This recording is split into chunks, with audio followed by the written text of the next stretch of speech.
everyone, Sherry Lynn here. Today I'm going to show you guys how I make my chicken parmesan. It's really easy. This has been a super busy week. A lot of things going on, so I just need something that's pretty simple. So that's why I came up with this chicken parmesan recipe, and I think you guys will enjoy it. Check it out.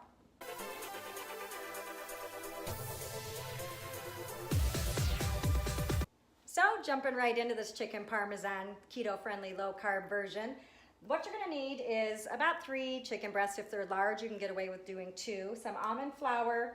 You'll want a low-carb marinara sauce. I like this brand. It has really good ingredients and it's low on carbs, which is lovely.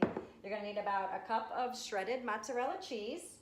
You're gonna need some zucchini noodles. I buy the frozen spirals. It's definitely better if you can use fresh. I don't have one that will cut it like this, so that's why I'm using the frozen. You're gonna need some olive oil, some black pepper, and Italian seasoning.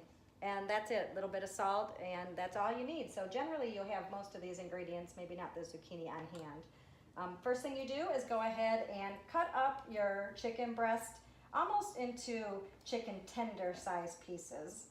So just like this. If you wanna cook the breast whole, you can. I do it this way because it coats it better with the almond flour, and it also makes the chicken cook faster, and I'm kind of in a hurry, so that's why I cut it into small pieces, but you don't have to. Okay, so now that your chicken breast is cut up, what you're gonna wanna do is take some almond flour. I'd say try to do like a ½ cup, and you'll want to season it with salt, pepper, and your Italian seasoning, and just do that to your liking.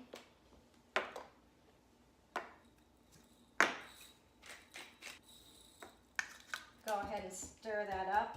If you have any chunks in your almond flour, you'll want to break those up because you do want this to coat this chicken breast pretty fine. Okay, and the next thing you do is just put your chicken breast in and try to get your pieces coated as evenly as possible. You could even put this in a Ziploc baggie and shake it up if it's easier. I always do it this way. The next thing you're going to want to do is heat up some oil in your pan, and what we're going to do is we're actually going to fry our chicken in the olive oil.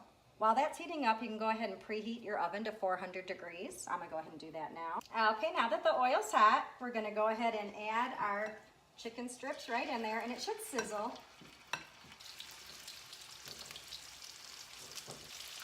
Now you're just gonna wanna go ahead and cook this chicken till it's no longer pink inside. It usually takes about 10-15 minutes to get it all cooked evenly. You wanna flip them about halfway through. Okay, so after about 5 minutes, you wanna go ahead and flip them. And you'll see it's starting to get crusty and brown on the sides there. So just go ahead and flip all of them and let it cook on the other side. It's also a great way just to make chicken tenders for your kids, and you can stop right after the chicken's done, and that's a fast, easy meal. So while the chicken's finishing up, we're gonna go ahead and start our sauce. And all I do with this is I pour about a ½ jar of sauce in the pan.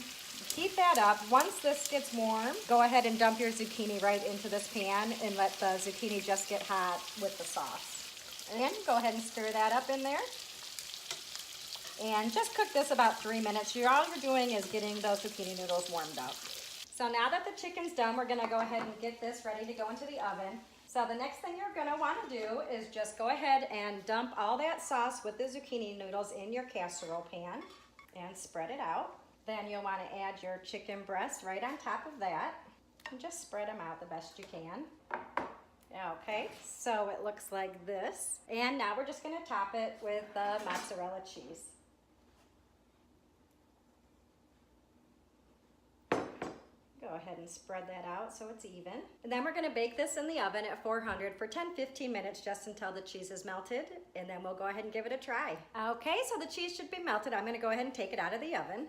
And here's what it looks like. And I'm gonna go ahead and serve some up. It's looking so good. I'm gonna give this a try. This is so delicious. And I like that you can make it fast. Like, it really throws together in about 15 minutes. It's not bad at all. Go ahead and give it a try. Hit the likes button if you like this video and you wanna see more. And hope you guys have a good day. Bye.